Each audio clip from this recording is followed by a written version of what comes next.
Tugtar fin aragur thuair le mábach tidal na cabidla seo agus tidal an leabhar chomá céanna. Thólófá tácht éigean a buint le seo, agus tá. Bí an cabidlí aire I leabhar ar bith, a leagan an scéal agus an charachtar os ar ggóir. Agus cabidlí eile go darlíonn pléascúnta agus ó frisin buaic éigean a stúraíonn an scéal amach go deire. Sin é an saoil. Tarlíonn rud éigean tuis gur tharla rud eile, tuis gur tharla rud éigean roimhe sin, tuis gur tharla rud éigean eile roimhe sin agus mar sin ar ais. Gabhain an scéalaíocht in lech le sin ar chlí anadhíreach ar fad.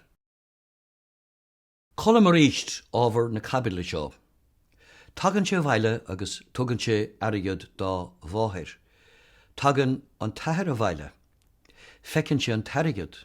Tagann farragar leis an máthir. Buailann sé í. Cluiseann colam an raic thua staire. Léimeann sé nuas agus buailann sé an tathir. Aber thuair le mábach, aber raic. I ré an ama seo tá Gone with the Wind á Hespáint ar an deilefís. Mar tharla bhí sé seársúil hana féin I deach ruáin nuair a bhí sé feitheamh le daoine teacht chun na cóisiire. Féach leat leanach tríochas a cúig. Ach, cad is bríle seo? Go bhfuil deire le rud éigean? Tá bannaí an cailín óg sa scanán I mar gaocht. Tá timpist den ándé.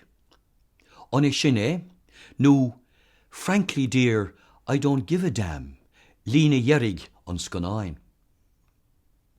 De jasce na raice tagan na gádaí chun an tí. Tá colam a súil go seasaigh a bmhathir leis tuis gur bhuail sé an tathir. Nuair nach nionann sé é sin, tagan ís le bhríar agus socaríonn sé ar an maile a ágáil.